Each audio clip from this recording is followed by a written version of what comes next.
Hello everyone, this is Aditi Sharma and welcome back to Shiva economic classes.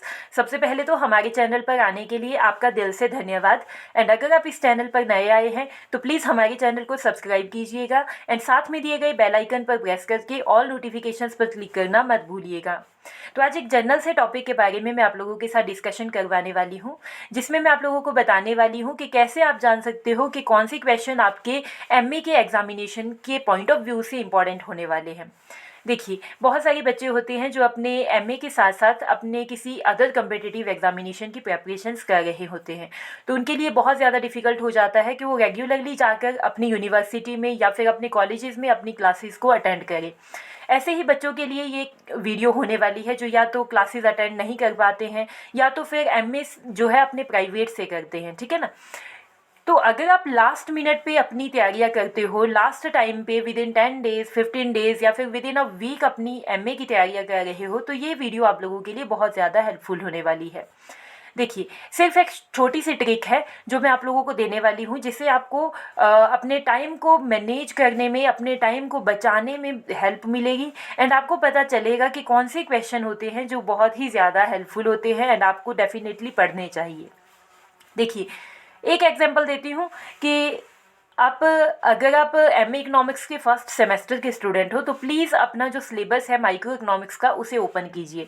तो micro economics का जब आप सिलेबस ओपन करते हो तो सिलेबस किसी भी सेमेस्टर के आप एग्जामिनेशन देते हो तो हर एक जगह यही चीज़ इंप्लीमेंट होती है, आप अपना सिलेबस ओपन कर सकते हो, ठीक है ना। फिर चाहे वो आपका इंटरनेशनल इकोनॉमिक्स हो, आपका एग्रीकल्चर इकोनॉमिक्स हो, आपका जेंडर इकोनॉमिक्स हो, कोई भी चीज़ आप ले सकते हो, कोई भी कॉन्सेप्ट, कोई भी यूनिट आप उठा सकते हो।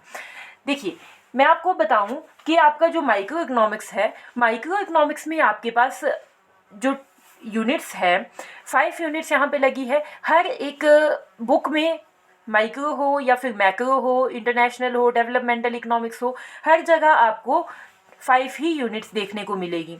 तो देखिए, इन यूनिट्स में आप देखोगे कि जैसे माइक्रो इकोनॉमिक्स का फर्स्ट यूनिट है, तो फर्स्ट यूनिट कहने को तो सिर्फ एक यूनिट है, लेकिन ये जो यूनिट है ये अपने आप में, अगर आप ध्यान से इसे एनालाइज करते हो तो ये यूनिट अपने आप में ही 2 अलग अलग पार्ट्स में डिवाइडेड होती है, ठीक है ना।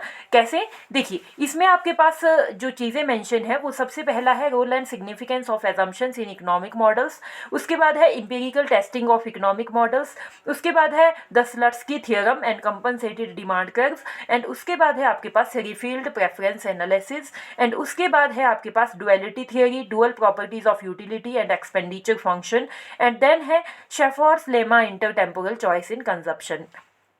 अब देखिए, आप अगर इसे एनालाइज करेंगे तो आप ये पाएंगे कि जो फर्स्ट चीज़ें हैं, फर्स्ट वाली जो चीज़ें हैं, जैसे कि role and significance of assumptions हो गया, रिवील्ड प्रेफरेंस थियरी हो गया, कंपनसेटेड डिमांड कर्व हो गया, ये बहुत ही बेसिक से कॉन्सेप्ट है जो हमेशा ही आप इकोनॉमिक्स में पढ़ते हो। रिवील्ड प्रेफरेंस थियरी आपको पता है डिमांड की थियरी है, कंपनसेटेड डिमांड कर्व भी आपको पता है कि डिमांड का ही कॉन्सेप्ट है। ये आपके पास बेसिक बेसिक चीज़ें हैं।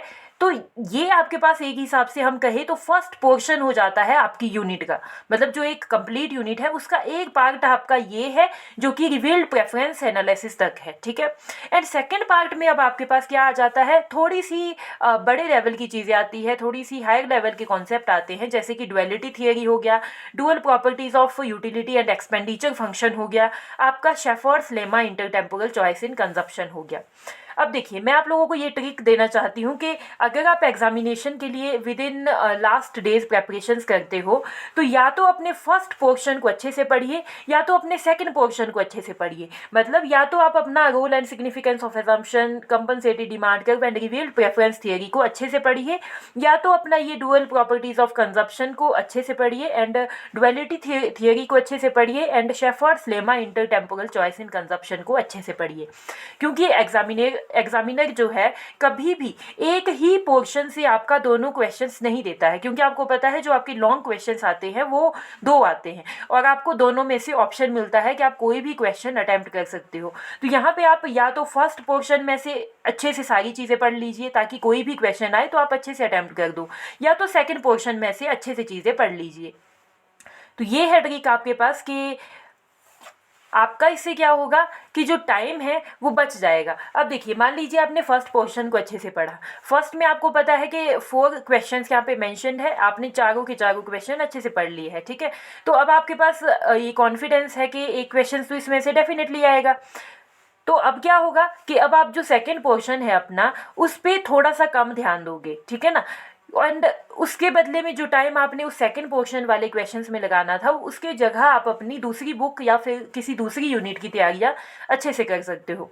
तो ये है आपके पास last minute preparation tips for your masters examinations, your MA examinations, ठीक है। तो वैसे मैं आप लोगों के लिए कहूँगी कि अगर आप एमए करते हो तो प्लीज़ अपने कॉन्सेप्ट्स को अच्छे से क्लियर कीजिए, एंड तभी आपके एमए करने का बेनिफिट होगा, फ़ायदा होगा।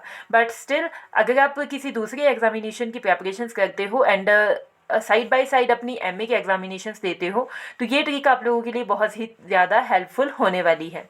तो आई होप आप लोगों को ये चीज़ समझ में आई होगी। आज की वीडियो में बस इतना ही था, मिलते हैं अपनी नेक्स्ट वीडियो में। तब तक के लिए all the best, and like share and subscribe the channel.